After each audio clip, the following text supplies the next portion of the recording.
What's going on, my beautiful people? It's your certified life and relationship coach, Coach Court. Today's live session.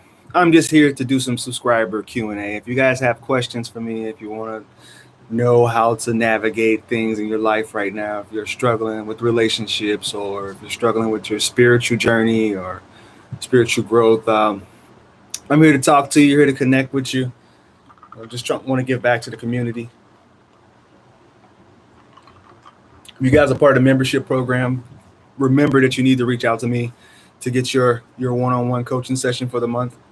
Also, if you haven't grabbed my book yet, Fruitful Seeds, How I Planted My Seeds for Growth Throughout Separation and Divorce. This is my journey, my story, how I started relationship coaching, how I started life coaching. This is what sparked me to do it. And it's on Amazon. That link is going to be in the description below. And it's a real cheap book. It's just basically getting my feet into the book writing game, or the publishing game.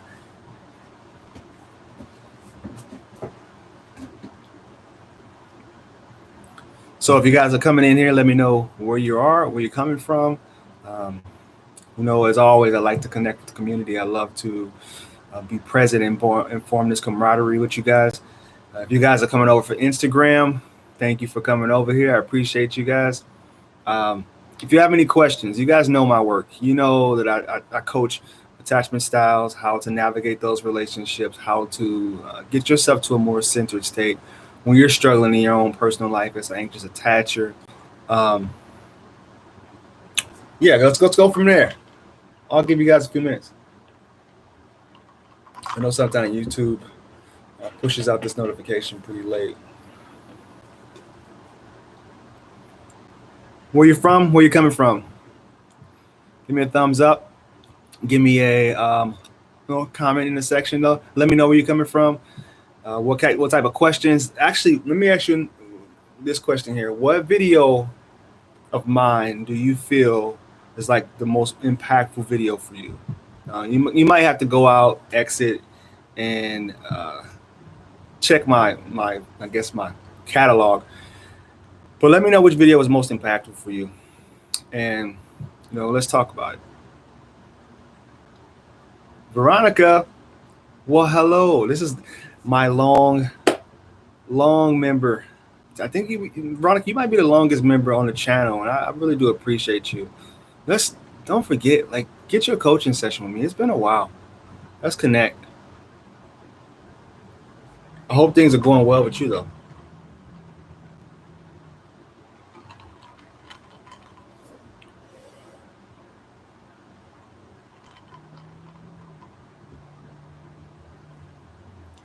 If you're just coming in, let me know who you are, where you're coming from, how long you've been a channel member. If you subscribed, I hope you're subscribed. Click that little subscribe button and ring the bell. And also let me know if you have any questions for me. Yesterday's session was really live. People came in and asked some really powerful questions.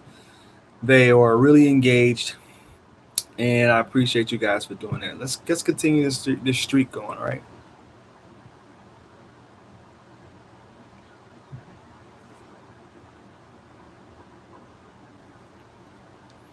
I guess I can kind of piggyback off of what I talked about yesterday. It's a book that I started to read, and I continue to read it. I continue to do journaling from this book. It's called Homecoming. It's by John Bradshaw, and the book, it's old. It's an old book, and you can go on YouTube and find a lot of the same concepts that this book has talked about. Because since then, they're back when the book was first created, there wasn't a whole lot of people who knew about this reprogramming the subconscious mind and doing the inner child work and all that other stuff. So this book, Homecoming by John Bradshaw, is pretty good. Walks you through some exercises on reclaiming. He called it champion the inner child, making sure that little child that felt neglected, didn't feel heard, didn't feel like they had a voice. You go back and you become that kid's, protector, I guess you might say. What's up, Flash? Hey, Coach. Hope you're well. Meant to be sleeping for my night shifts. Work for more to go. He's withdrawn again, so I'm giving him space. Lots of hot and cold. Yeah, and then you got to get yourself to the point where you have to ask yourself honestly: is this person that you're seeing your right person? Is this person for you? And that's one thing that when you go and you do the inner child work and you heal some of those traumas that you had from a kid, and you reprogram that subconscious mind and change the narratives, that you painted in your own subconscious. That's when the people that you were once attracted to, they won't be attractive anymore. That's when they'll just start to just become like, is this something that I really want to stick around for? Because there are so many people out there that can be more compatible with you, that will be more compatible with you, that will be able to show up and love you the same way that you give them. Now, I know that sounds real woo-woo, but it's the truth.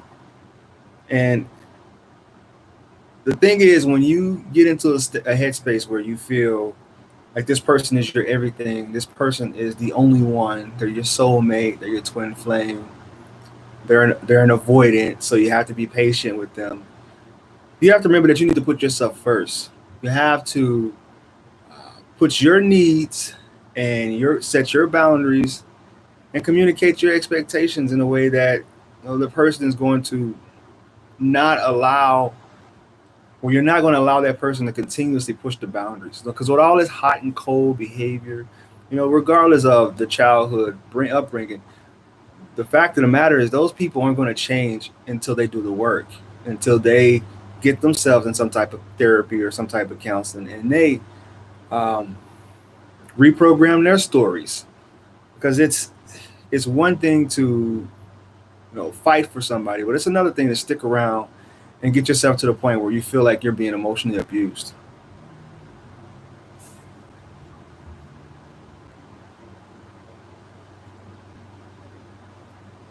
If you're in here, thumbs up the feed. If you like it, if you have a question for me, you got me here.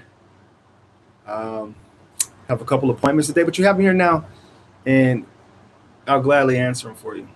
And share the feed. Like, if you feel like I can help somebody else in your life, if you have a friend that's struggling in their life with relationships, or with dealing with people that are difficult or have an insecure attachment style, share this feed. Bring them here. Let's share the wealth, and also help me build this channel. That's the one thing that you can do as a thank you for these live sessions that I do, for this content that I put out. You can just like the feed, share the feed, and help kind of create the buzz a little bit more, so I can extend my reach to more people.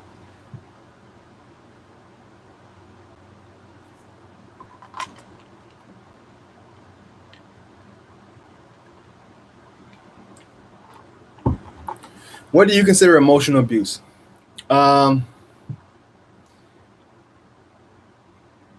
Things like inconsistency, flakiness, gaslighting, deliberately ignoring certain questions that you ask. That's pretty much gaslighting. And a hot and cold behavior. 1 minute they're here, next minute they're gone. And kind of signs of somebody that's like a narcissist, right? People who are self-centered, constantly telling you what you're doing wrong and not taking any accountability, you're not able to hold space for yourself because you feel like you're walking on eggshells with that person. And that's what happens with a lot of people who get into relationships with avoidance, is they feel as if they have to walk. And you can go back to my videos that talks about this, how to reattract dismissive avoidant, how to reattract fearful avoidance. People in the comment section talk about that too. Why is it that you have to walk on eggshells for this person? And then that's something that you have to really internally reflect on within yourself. Like, what is it about me that needs to have this person, that needs to continuously connect with this person, that needs this bond? Because usually it's just a codependency. And I read somewhere that said codependency is basically self-love deficient. They call it self-love deficiency disorder. So if you don't have a whole lot of self-love, you're trying to find that validation and that love out of somebody else. Even if they're handing you table scraps, you're still trying to uh, make them love you more so you can feel valid within yourself. I've shared your videos with a few of my friends who I feel really need help. It's funny how people resist help. People only come to the table or come ask for help or coaching when things are really falling apart. Is when they got themselves to the absolute broken point where they need help. Because people won't take preventative actions, but they will take corrective actions, if that makes sense. I had a counselor, one of my friends, a long time ago. He talked about that too. He talked about, and then specifically in between men and women, the men and women dynamics. Women, once they bring you to counseling, that means that they still have a little bit, they have something left, and their relationship is usually salvageable. Because women are emotional, they operate from a standpoint of emotions, how they feel in that moment. So if they're still trying to fight for a man and they're going to counsel, they're offering up counseling, then that means the relationship is salvageable. But when men try to bring a woman into counseling, most of the time their relationship is over. Most of the time, the woman has already checked out. She's gotten herself to the point where she's probably grieved this relationship for a couple months now. But most men are oblivious because men feel like, oh, she's not arguing anymore. I guess we're good. I talked about that in another one of my video. When she stops complaining, your relationship is over. So because women, a study showed that, on average, women say 20,000 words a day. And this is where they're talking to everybody. They're talking to coworkers, they're talking to friends, they're talking to family members. And on average, men say 7,000 words a day. We're more stoic. We're more internal. We like to stew on things. So once they stop talking to you and utilizing those 20,000 words on you, then most likely those words are being transferred over to somebody else. Unless you're one of my coaching clients, because then you're using those words to try to boost yourself up or try to fix your situation, whatever situation you're in, whenever you reach out.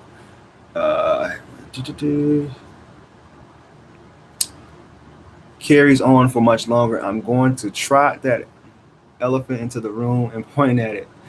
I have nothing to lose, and I'm secure enough to deal with happiness, whatever happens. Yeah, that's what I talk about. You have to put you first. We get in this habit of trying to fix people, and you have to realize that it never works. You cannot be your spouse or girlfriend, boyfriend, therapist, and their spouse, because what's going to happen is they're just going to they're going to feel like you're the person that's always trying to be right. Like you're the one that's always trying to be high and mighty and wear that hat. That's why you got to take the hat off when you're in a relationship. Say you are in a profession like me.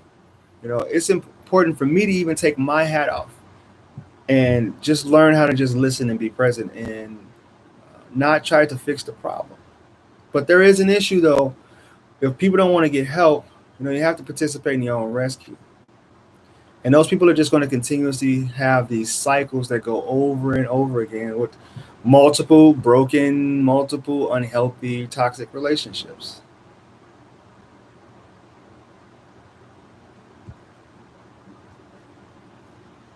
Any more questions?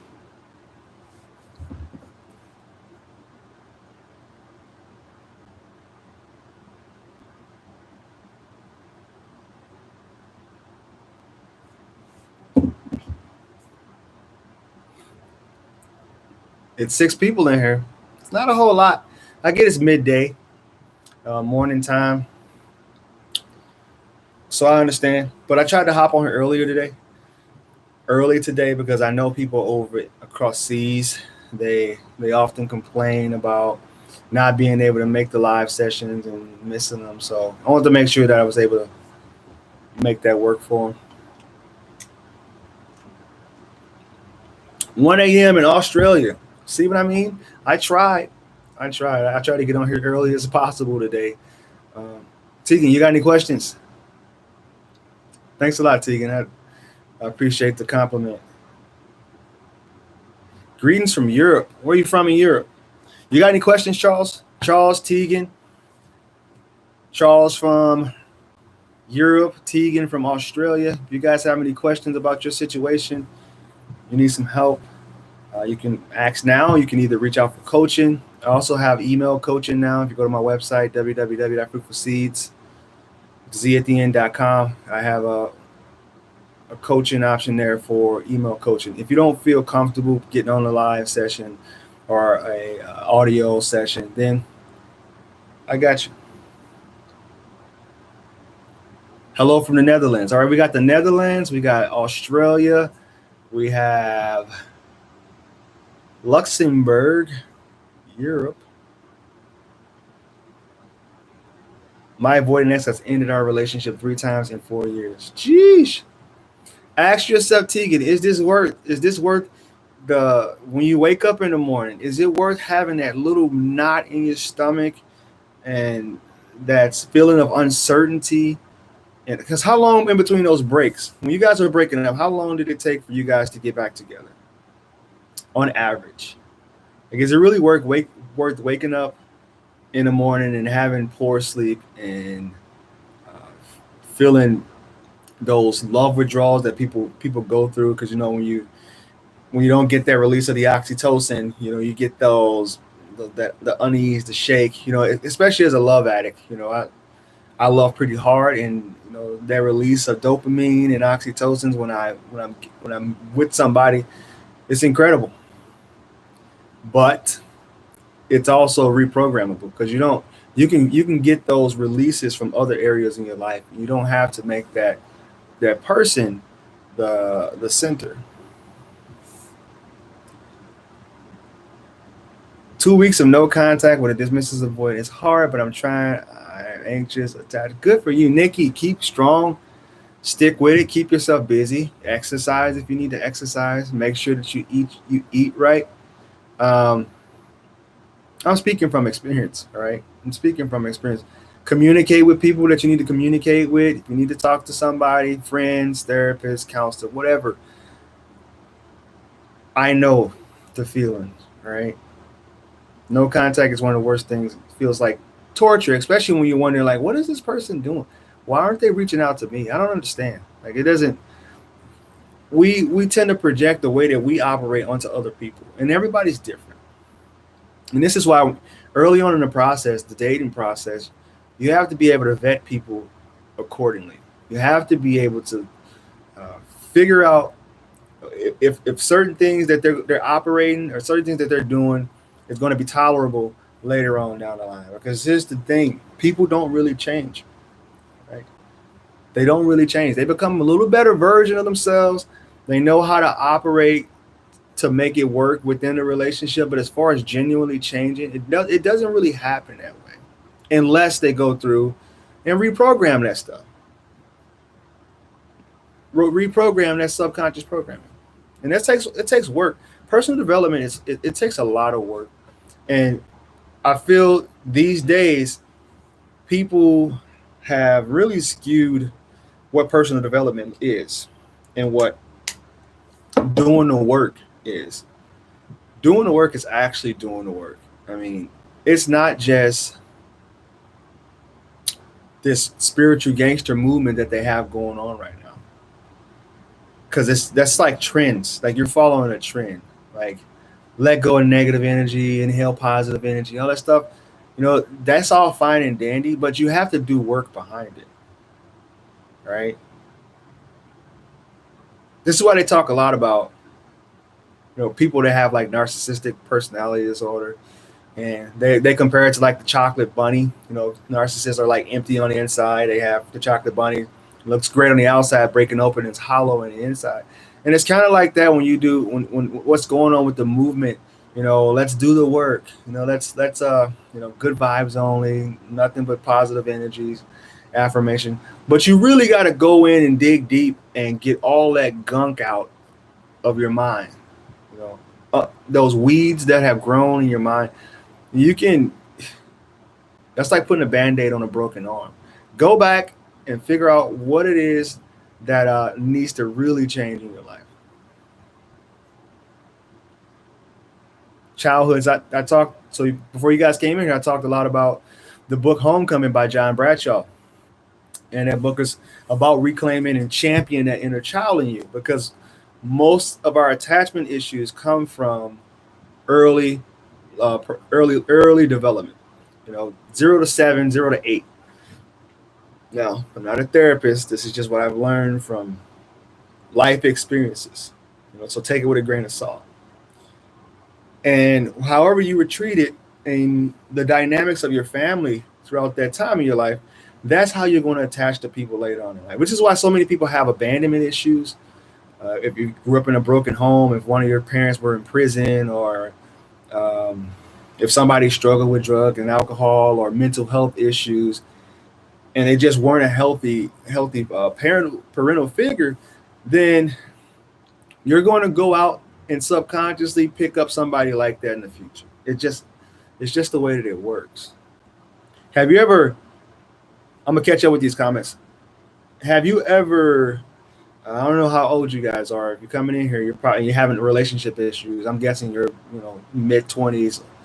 For my followers, mid-20s, 30s, 40s. Have you ever noticed that your parent may have done something at a young age to you, and it really irked you? They may have said something to you that really irked you, and they say it all the time. Like, I know personally, my mom used to tell me, if you keep it up, I'm gonna give you something to cry about. Like, if you're crying for no reason, you're just pouting. And you say, I hate that saying. I hate when you say that. But when you get older, one day, if you have kids, you're just gonna it's just gonna slip out. Like, you keep crying, and give you something to cry about, and you're like, whoa, I told myself I would never say that. But that's just part of your wiring. The apple doesn't fall too far from the tree, and that's just, if you don't go back and recalibrate that, which it takes a lot of work, and it won't be easy. Some people, it takes a really long time to get that gunk out. Then you're going to continuously be attracted to people who aren't able to give you what you deserve. All right. Checking up. Hi, Coach. Me and my avoidant broke up after 5 months.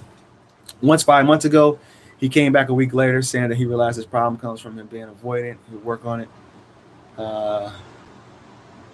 Yeah, my avoidant ex, Tegan, my avoidant ex doesn't think he needs to work on anything. So, the saying, when people tell you who they are, believe them the first time. So there's nothing you can do. There's no amount of personal development videos you can study. There's no amount of attachment style videos you can study. No amount of spiritual videos you can study that's going to make that person want to change for you. It's egotistical. You're telling yourself, look, I know I'm a catch. I know this person's going to love me, till death do us part.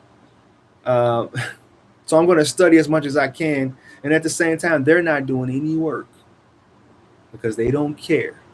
I won't say that they don't care. They're not doing any work because they don't feel. You know what? I take that back. A lot of times people don't want to do that work because they don't want to have to face the fact that there's something wrong, that they have been broken in some way, shape, or form. They don't want to have to face that fact. So they won't do the work. And I feel for you. And obviously, he's an ex or she's an ex or whoever. So it looks like you finally cut your losses.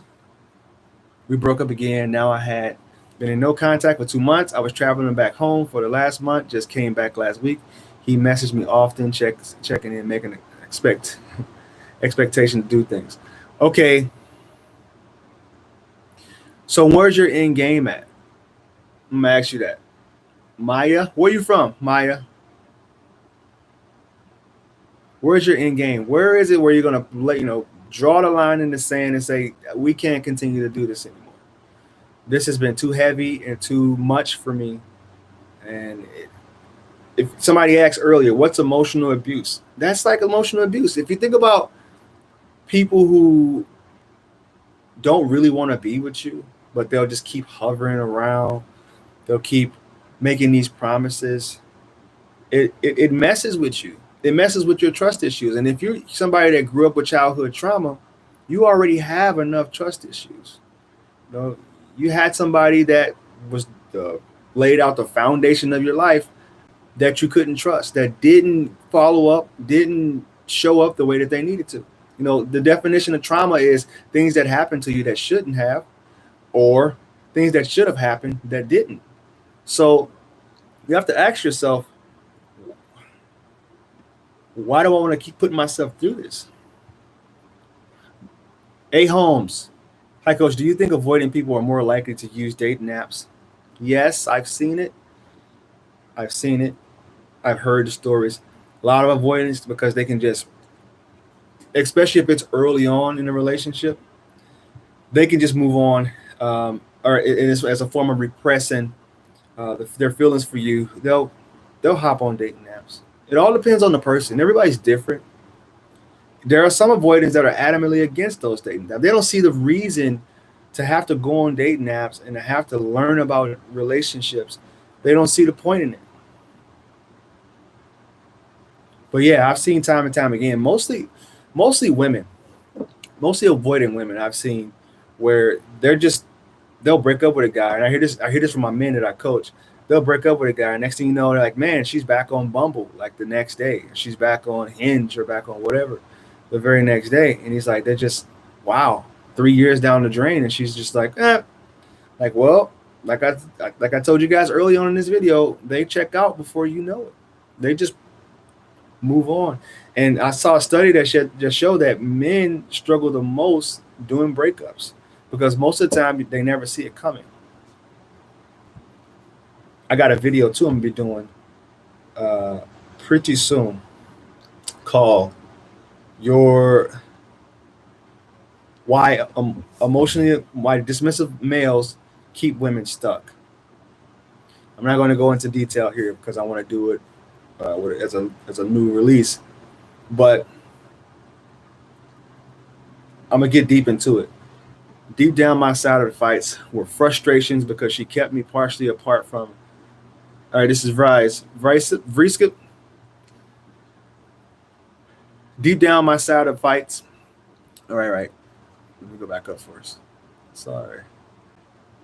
Always have stupid fights about nothing with my avoidant ex. After the first fight, she couldn't be intimate. This March, after 5 years plus, she broke up with me. Have deep down my side of the fights were frustrations because she kept me partially apart from her. Life and resisting doing fun things.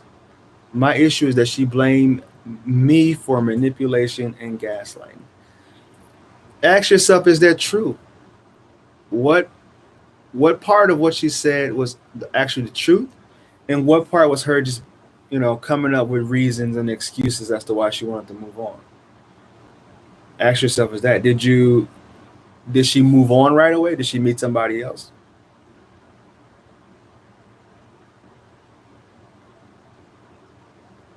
My avoidant ex made me feel so crazy, but I've worked on myself my whole life. He has never worked on himself. Sounds like a case where you guys just weren't equally yoked. Where are you from, Tegan? Or did I ask you that already? You have to meet people, or if you're going to take serious consideration in dating somebody, you have to make sure that they're up to your level. Because here's what's going to happen. They're either going to end up resenting you for being more and working more on yourself, or you're going to end up resenting them because they're not doing anything. That's why it's really important to vet, like I said before, vet people accordingly. Ask the powerful questions early on in the relationship. Ask them, what was your childhood like? What was your parents like? What are your goals? What are your ambitions? What do you want to do 5 years, 10 years from now? What's your 5-year plan? And if they can't answer those questions, if they just dodge them and duck, I mean, then that's a sign that you might be dealing with somebody that's an avoidant, somebody that doesn't want to look that far out into the future, or somebody that's maybe depressed. They're not able to see clearly into the future, or just the future looks scary for them.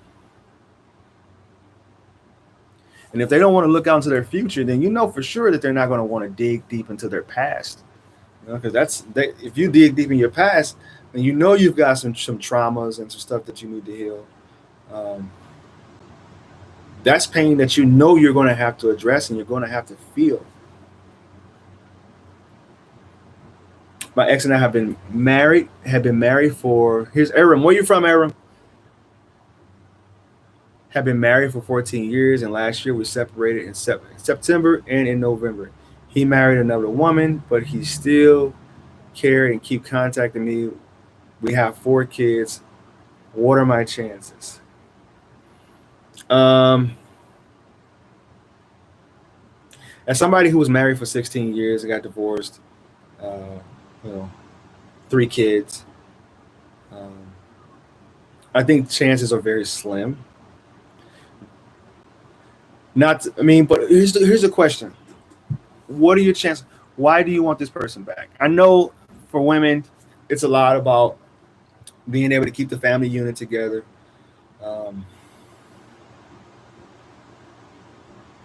That camaraderie that you have with that spouse. But I'm asking you though, why is it that you want to get this person back? Because usually when people have really long relationships like that, it ends, I don't know if it ended abruptly.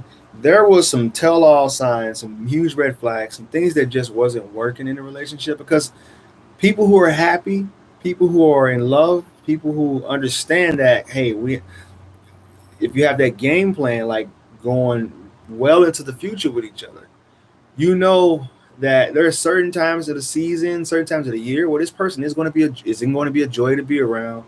They may suffer with some depression or something themselves. They may have some things that they're going to be triggered, because we're all imperfect people. I talked about yesterday on a live session that they did studies that showed that only 20% of the population have healthy mental states, which means 80% of all of us struggle with some type of issue. So what is it about this person? I know you have the history there, but history doesn't mean future. What is it about this person that you want back? Because if he was seeing somebody else and ended up leaving you for that person, then chances are they're just going to do it again. You're re-putting yourself back into the arena where you already got slayed, and you know you're going to get slayed. The odds are stacked up against you. Because if you have 4 kids and somebody just, I don't want to do this anymore, that's like in the NBA. You get retraded back to the other team. The only reason you want to get retraded back later on is because your career is on the decline, or you're about to retire. So ask yourself that question.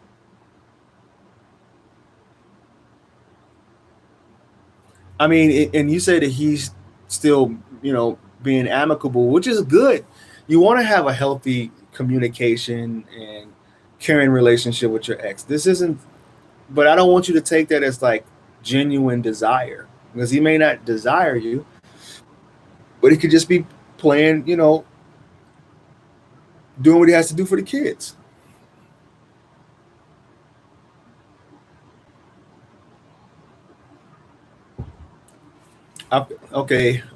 Reskip. Hope I'm saying that right. I feel so afraid I was manipulated and gaslit, but now she is contacting me and want to share our dog. If I'm so toxic, her words, why does she contact me? This is the thing about the female race, or whatever you want to call it, the female anatomy. She may have felt that way in that moment. And I tell people all the time, feelings doesn't equal facts. But that doesn't matter, because they have to get themselves through that feeling in order to see things a little bit different. We always look back at the past with rose-colored glasses on. So the things that she thought was an issue and she didn't like about you, or that she thought she didn't like about you in that moment, uh, that looks like that might have changed. Which is why when people say when somebody breaks up with you, you want to go in no contact, because you want to push their mind towards that, uh, forgetting about all the bad things and the unhealthy ways that you were showing up, in order to replace them with the positive memories that you guys had.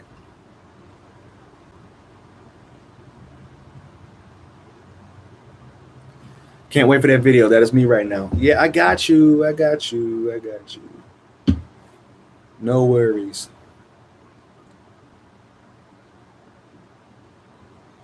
All right. My FA boyfriend has been in weekly therapy for several months now, and there has been a world of difference. Therapy works, absolutely. He started doing our last breakup, and I'm really proud of him. There it is. Therapy works. Do the work. Do the work on yourself, so you can, without a healthy you, there will be no healthy relationship.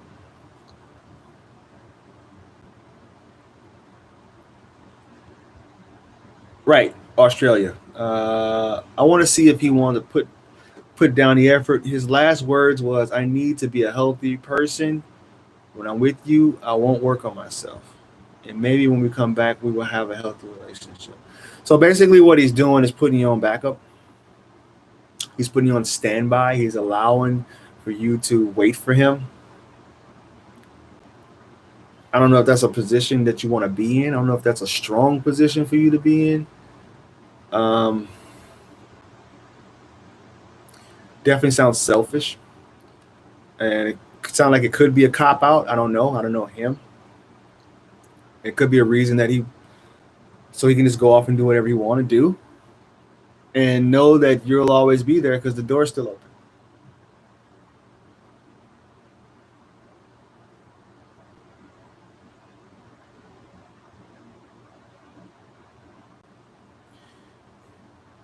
I feel she couldn't deal with me addressing what hurt me. No, she hasn't met someone, nor has she been with someone before me, because there is no intimacy. We more felt like best friends even now. Yeah, and what is it that you want? Do you want a friendship, or do you want romance? Because that's the one thing I learned about women. They will give you friendship. They're okay with being friends. But what is it that you want? And why is it that you're taking less than what you feel you deserve? Ask yourself that question. That's the big why. Why do I want friendship? Especially when you feel like you want romance.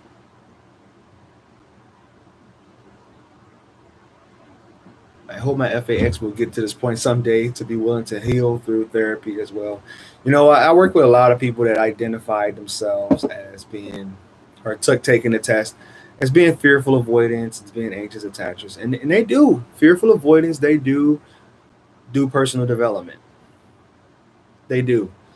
I guess the least that I see is the avoidant people.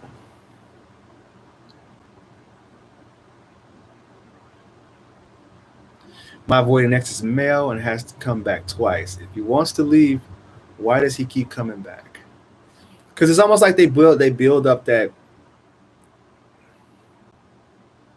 their desire for you has to build back up again. And at the same time, you're feeling worthless. You're feeling like, you've been thrown away or discarded, because they don't know how to have a long-term healthy relationship.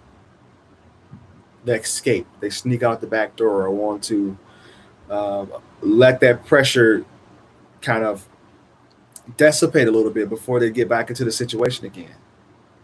But that's just not healthy. It's like when your fight or flight mode gets triggered. For anxious people, we fight. For avoiding people, they flight. And this is going to be a cycle you'll continuously go in over and over and over again if you don't ask yourself the powerful questions, and if you don't uh, seek out extra help to help you kind of process these feelings and process the reasons as to why you not only want this type of dynamic, but why you keep attracting these same type of people into your life. I believe that you attract every single type, but the people that you hold on to has a lot to do with what feels familiar, what feels like home, and then usually what feels like home to some people is abuse, is neglect, it's smotherness, clinginess. So ask yourself that question. That's it. I do not contact for a while I worked out and went on a trip. Even others say that she was copycatting and on my Instagram, and on the call she was wearing my shirt. Seems odd. That's definitely I guess like kind of hoovering, you know, trying to prompt some type of reaction or to prompt for you to contact her.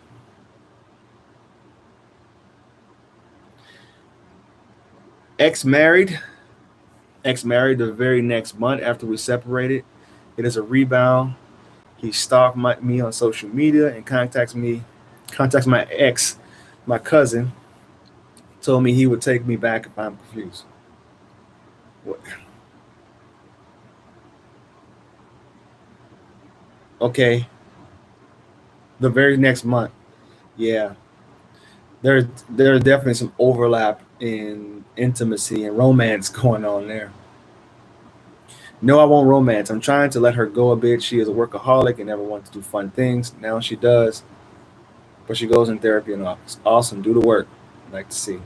Like to see it. I feel like once I move out next week, I need to do limited to contact. Yeah, we're both feeling a bit anxious about me moving out. He won't tell me that, but I see it. I'm leaning DA, and he is fearful. Yeah, you want to put yourself in a. You're going to do the no contact for your own mental health, because the more you get rejected, it's just going to lower your self esteem and lower your hope for things to get back on the right track. So he still pays my house rent and all my expenses. I don't. So you're across seas. I don't know how things work over there, but I mean, it's pretty standard over here where you have to pay alimony, uh, you have to keep that level of living. If you're the man, men have to make sure that the woman's standard of living stays the same and it doesn't decline. So if you were living in a condo, for $2,000 a month, the government's not going to let you go back to low income living in a place for $500, $600 a month. So that's how it works here in the U.S. I think he doesn't want to grow as an FA when he is angry in flight mode, but he does love reading books to better himself. Yeah, I mean, personal development, like I said, it's something that they do, but unfortunately, a lot of people don't want to address the elephant in the room. They don't want to relive some of those unhealthy emotions and those unhealthy thoughts. A lot of them block it out. This is what repression is. This is why people that experience extreme traumas in their life, they just repress it. It's like those parts of their brain they don't have access to because they won't allow themselves to have access to. Because most likely they dissociated themselves when the actions were happening. You know, people who suffer from PTSD and CPTSD and stuff, they repress those memories, and it ends up getting stored in the muscle fibers. And which means when something was to happen, like something was to trigger them, they'll end up, having panic attacks or shaking or feeling that physical illness that comes along with suffering some type of trauma. And they may not know that this even happened. They may not remember why. Like if you think about people who come from like the military or something, and they're suffering with trauma and PTSD and CPTSD. Going to a 4th of July celebration and hearing fireworks may trigger them and put them in fight or flight mode. So a lot of people actively won't address those issues because they don't want to feel it. And they want to pretend like it doesn't exist. Or they completely shut themselves off completely to that part of their memories. Thanks for replying to all my long messages. Your video is really helping me to grow and make sure I didn't go into panic mode or jumping into a rebound. Yeah, everybody heals differently. So will DAs find out that they're a DA when they go into therapy, or will they just focus on their core wounds? A lot of times when I coach people, they talk about how they don't really cover attachment styles as a broad thing in therapy. Like many times I heard people say, they've never even talked about, I never even heard this theory. I've been in therapy for about 8 years and I've never heard of attachment styles or anything like that. So sure, they focus on the core wounds, but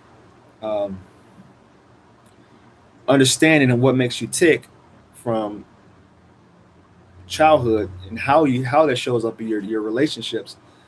It's something that they may talk about. I don't know. Every therapist is different. Everybody has their own different niche and something that they really hone in on. So maybe. This is our second breakup in 9 years. I feel like he'll come back again. I needed to heal too, which I have been since the breakup. I'm handling the second one much differently. Yeah. Hi, I met a boy and I kind of like him, but I just figured this out now. He texted me and tried to join in the same activity with me in April, but I was so cold to him. What can I do now? How long?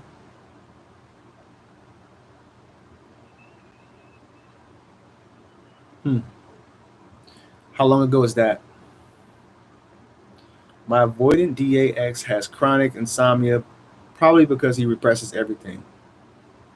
That's one thing I learned about that.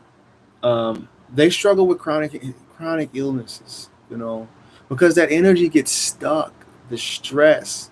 They'll end up with gastro issues. They'll end up with headaches, with blood pressure issues, because they just repress all of it and they don't let it out. If you don't feel it to get through it, it's gonna manifest in your body in some way.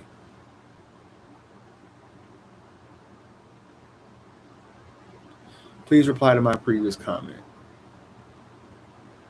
Super chat is open too. If I can't find you,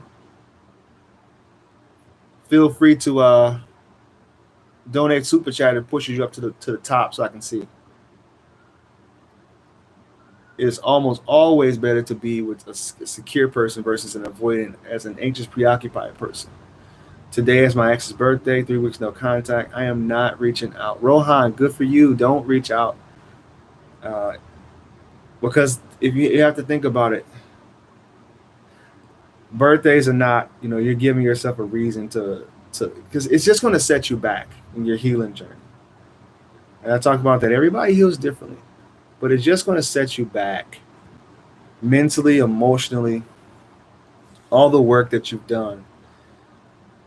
And it's just going to be a bad deal, because if they don't respond the way that you're hoping or you're praying that they're going to respond, then all of that like confidence that you built up is just going to go, it's going to tank.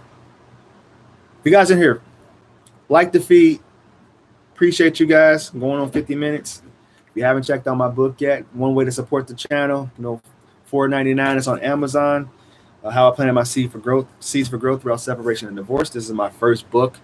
Released it 2 years ago. I'm going to be re-released. I'm going to release another book as soon as I get my wits about and are able to get my ducks in a row here. But I definitely want to make this next book as impactful and as valuable as I can. I think I hang on to my DAX because I think everyone online is DA. I don't think there are single secure men left. You know, I talked about that. I just said talked about that. They did that study that said, only 20% of people have healthy mindsets, healthy functioning, healthy functioning brain. Like 80% of us have some type of trauma, some type of issues, something that made us who we are. So, are there a lot of secure people left? Probably not. It could have been from a breakup. It could have been from childhood or whatever. But if you have a history, then most likely there's some ugly stuff in there. You know, whether you want to believe it or not.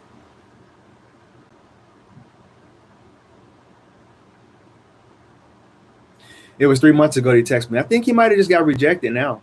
I'm sure he's moved on. My ex-avoidant boyfriend said our sexual life is not going great. Hope I can say that on YouTube. Since he couldn't go there. Is it an avoidant personality to sabotage the relationship because attraction and everything was there? Yes. It is a way to put that distance between you and him. And I don't know the details on that. If you want to reach out and talk a little bit more in depth about that, we can. I don't want to get into intimacy deals on YouTube right now because I don't know what the rules are. I don't want to get demonetized. But yeah, let's talk more. That's a $1 million question.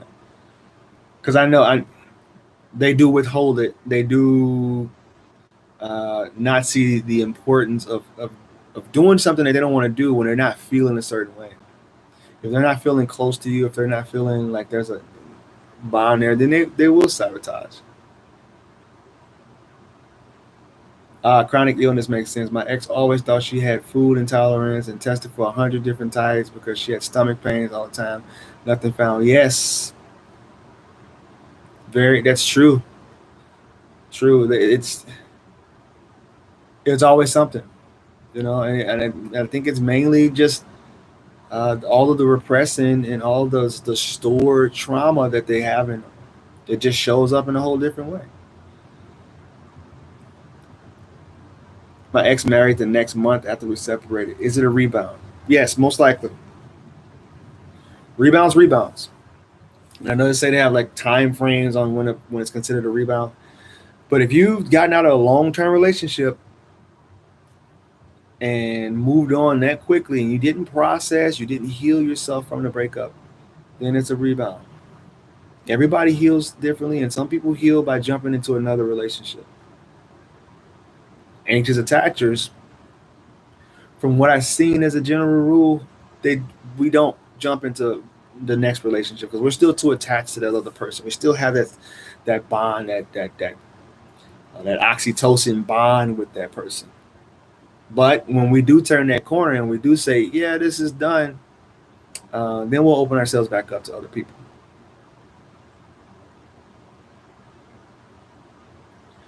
Oh my God, yes, I know his previous relationship made him an FA. I feel like he thinks no one will fully be there for him, and anyone can turn against him. Yeah. Yep. That's how they operate. That's how they operate. And unless they go through, and because it's almost like a form of PTSD, like I said before. And if you have PTSD, you can't be fully present in relationships. Like if you haven't healed that, if you haven't learned how to manage those triggers, any issues that looks like the exact situation that you were in before, trust issues, betrayal, anything like that it's going to show up. It's going to show up in your next relationship. Thanks, Nikki. That's dope. Best live yet, coach. Humbled. Thank you. Can I do something to fix it or just move on? Shoot your shot. Like it's been 3 months. Reach out to him. say hello, ask him how he's been doing. And what's the worst case scenario? Worst case scenario is he doesn't reply, or he gives you a cold response, and then you know. Or he could say, "Hey, I'm in a relationship right now," or I've, "I'm seeing somebody at the moment." So the longer you wait, like I said, you tiptoe along around a pool long enough, eventually you'll get a sunburn. So you might as well just take the plunge, jump in there.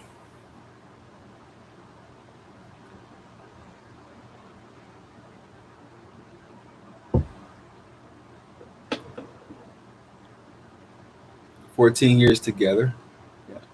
Yep. I got all those. I got all that. 14 years together. He's in the rebound, and like I said, what is it? I don't think it's the person that you actually miss. It's the idea of the person. It's the idea of the family unit.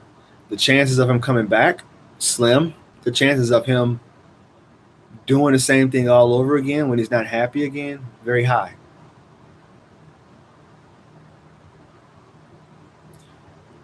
You have to be able to understand the amount of a person's grit when things get tough.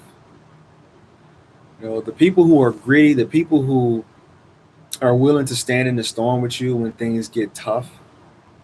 He keeps contacting you because he can. And that's a form of breadcrumbing. That's like keeping you in background position because he knows he can do it. So at the same time, you're keeping yourself single. You're not looking at other options. You're having this hope about possibly reconnecting with him. And at the same time, he's in a whole nother marriage. So the only way to change that is to keep everything about the kids. Everything. We don't talk about anything else, but if you got to get some stuff, if you need to pick up the kids, that's it. Because the instant that you start allowing him to have that emotional release with you, he knows he's going to still have you. And I don't know if that's what you want.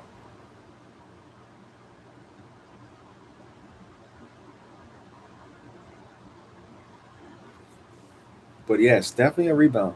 You guys were in a long marriage, and then he just jumped out.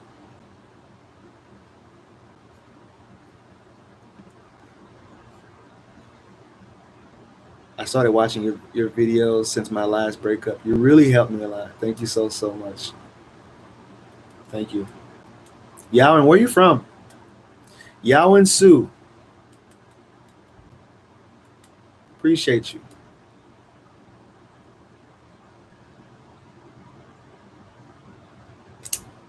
Can you do a video on avoidance and not allowing them to walk all over you? That sounds like a video title in itself. That's like open. Oh, Taiwan. Awesome. I'm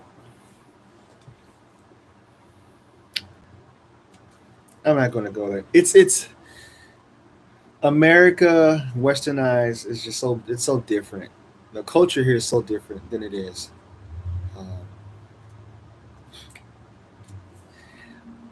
Can you do it? I'm gonna write this down. Boundaries and not letting avoidance walk over.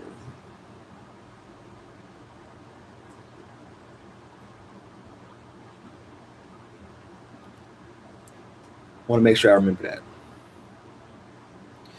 I had another video that I talked about. Did somebody had another video request for me? Can't remember. Or was I just talking about the video that I was going to be releasing?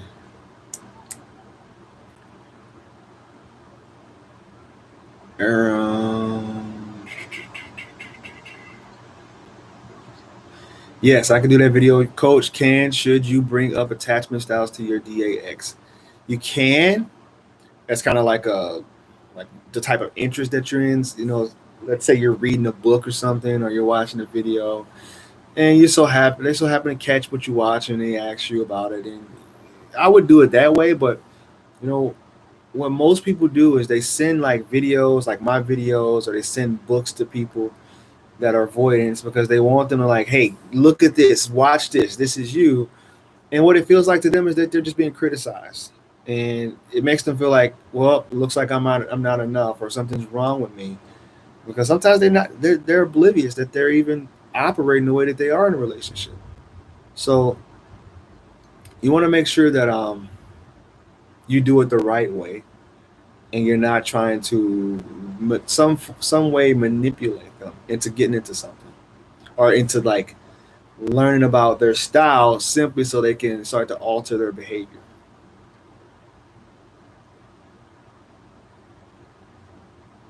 Yeah, the video I released. Yeah, how DA males keep women stuck.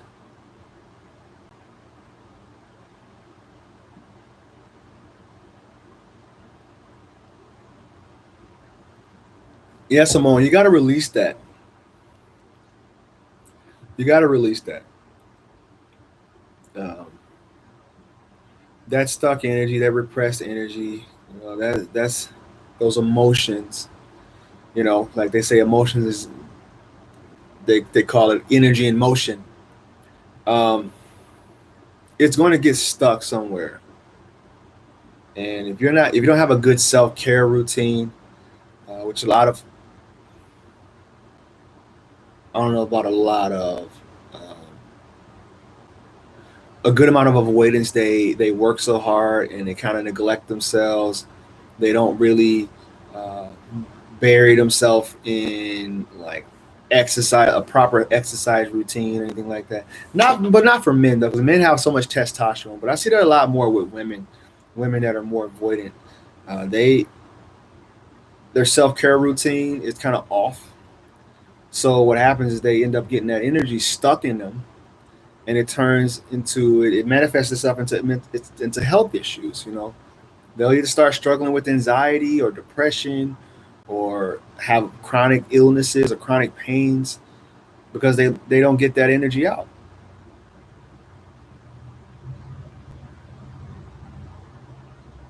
At least you're watching this and self-aware. Yes, you are. That's the first step. The first step is admitting that something's off, right? And that's first step in recovery, any type of addiction recovery. The first step is admitting that you have a problem. But that's often the most scary step for people to acknowledge. Realizing that they have a problem, realize that something about me and something about the way that I'm showing up in relationships is not working.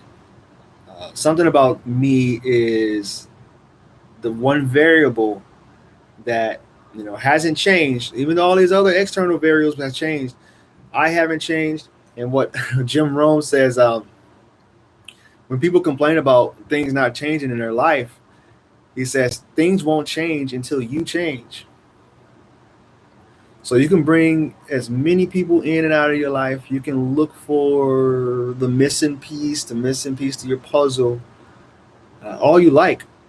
But if you don't change you inherently and do the work that you need on yourself in order to attract, because you attract what you are, in order to attract other people in your life that aren't like the polar opposite of you.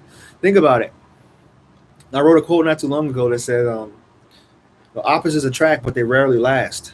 Because after a while, the one thing that you liked about that person, the one thing that looked enchanting about them, that's what you're going to hate later on down the line. Or you're going to hate the strong words, severely despise or form resentment for. Right? Because think about it. Like when you go into a relationship, if you're a woman and you like communication, you like having somebody that's always available for you.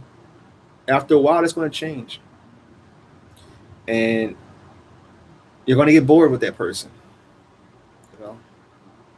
So this is why when people go through breakups, they say, I haven't changed, I'm still the same person. And that's exactly why the person left you, because you didn't change. And you have to like constantly tweak and adjust the way that you're showing up. Relationships are tough. They're tricky. Tegan, yeah, you can't say anything to a DA. They go straight into defense mode. Bingo, Tegan. See? You want to be a coach? Could you keep this live up? Yes, I can. The signal is bad on my end. Yes, I can. I will put it up. It'll be going into the library. So, absolutely.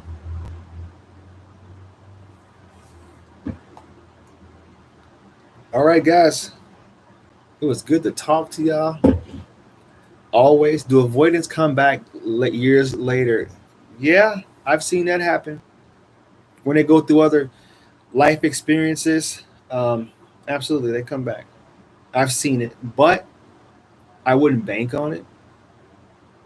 And I would ask you again, why?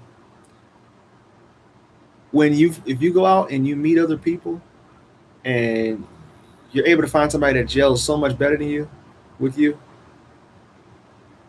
I mean, it wouldn't matter if they came back years later or months later.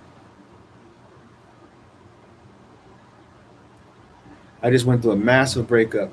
I thought I found the one. Any tips on how to move on? Patrick O'Neill.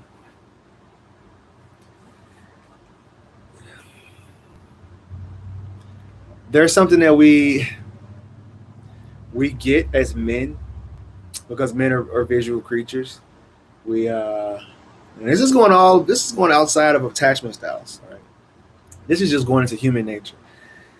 We get this thing called one-itis. I don't know if you heard of it all. It's called one-itis.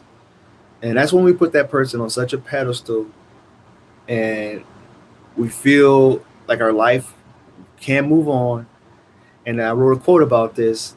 The instant that someone feels like, all right, the instant that you give off the vibe that you can't live without someone, that's when they'll start to think about not living without you, if that makes sense.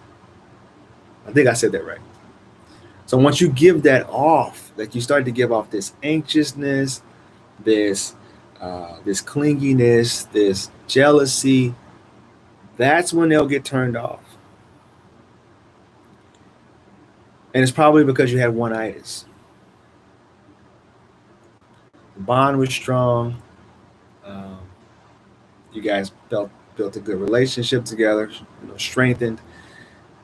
And then women are tricky, right? A lot of women are tricky, I should say. You can't let them feel like they're the only one for you. Because everybody wants a prize. Everybody wants somebody that they can show off to other people and see like, hey, this person chose me out of all the other options. But when you start to show that you have no other options and this person is the one, which I know in modern day society, that's the way that it's supposed to be, or that's the way that they say that it's supposed to work that way, but it really doesn't. Which is why when a lot of men move into the house of somebody, and they're always available, the woman knows exactly where they're at. They know exactly what they're doing. That's when the intimacy starts to decline. That's when you guys start to take each other for granted. But when you weren't living together, it was a whole different deal. Like they were excited to see you.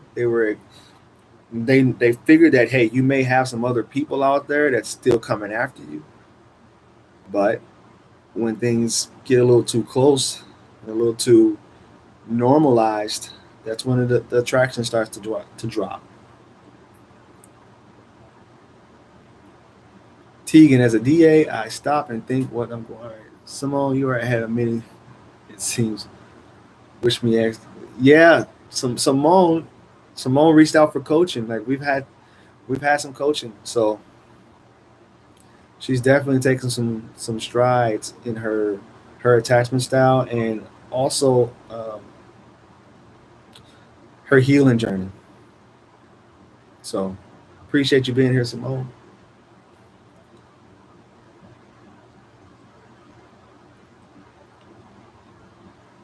Don't worry about the rebound. Most of the time it doesn't work out. My ex rebound every time. It's a pattern from him. Yeah. How to forgive yourself after messing up a relationship due to anxiety. That is a powerful question. It's going to take time. But make a list of everything that the other person was doing in the relationship. As anxious attachers, we beat ourselves up. We beat ourselves up because we acknowledge everything that we did wrong in the relationship. But we didn't acknowledge, we have a hard time acknowledging why we were triggered or we became unhealthy in the relationship. What were the red flags? What were the things that just didn't sit right with you? What was your gut instinct telling you about this person that you just completely ignored because you were so enamored with them? Write a list of the positive things about that person and the things that you didn't like. And 9 times out of 10, if I had $1 for every time that I had somebody do this exercise, and they saw that the discrepancy was massive, then most likely it wasn't the person that you liked or you loved. It was what you could do for that person.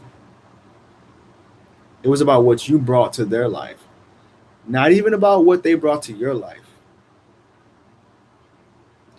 So write that list down.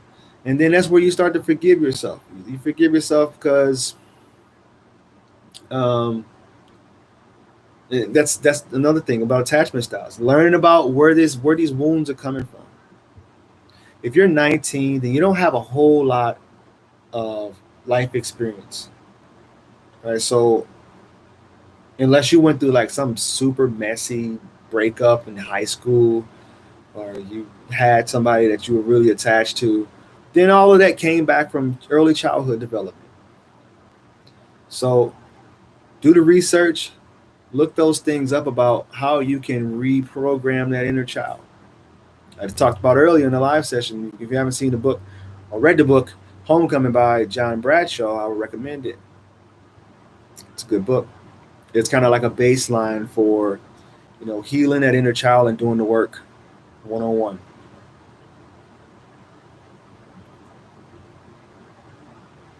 I was watching a show and I mentioned the character was an avoidant. My ex said, "What's that?" That's how that convo started. He feels like fearful avoidant sounds bad. He's not ready to learn yet.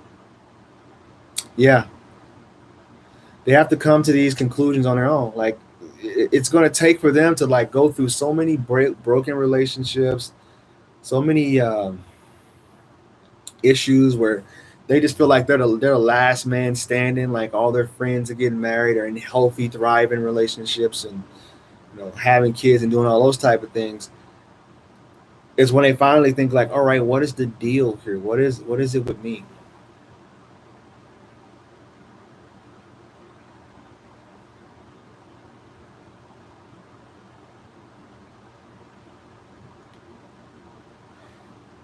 Relationships are tough. I forgot who said it, but it was some type of guru or something. He said one thing that makes us suffer the most is human attachment. Attachment to people is what causes a lot of suffering.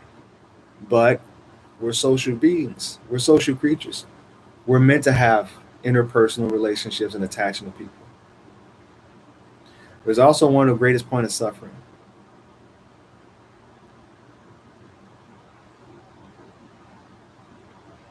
That was me. I said enough is enough. I don't want to carry this negative energy to my future. Absolutely. You have that moment where you're just like, you know what? I'm tired of this. I'm sick of getting my heart broken. I'm sick of people not showing up, not respecting my boundaries, and treating me poorly. What is it about me that I need to change? Accountability, which is huge. Not a lot of people take accountability. It's hard. It's a tough thing to do.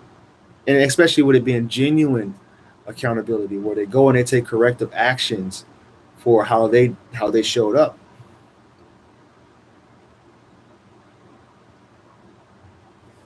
I'm out. Appreciate y'all. It's good to see you. Happy Friday. Hope you guys have a beautiful weekend.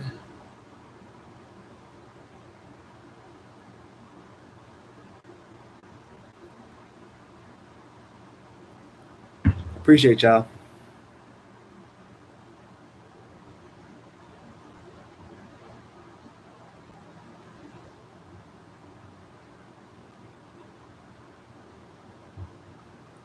give you guys time to close out, say goodbye.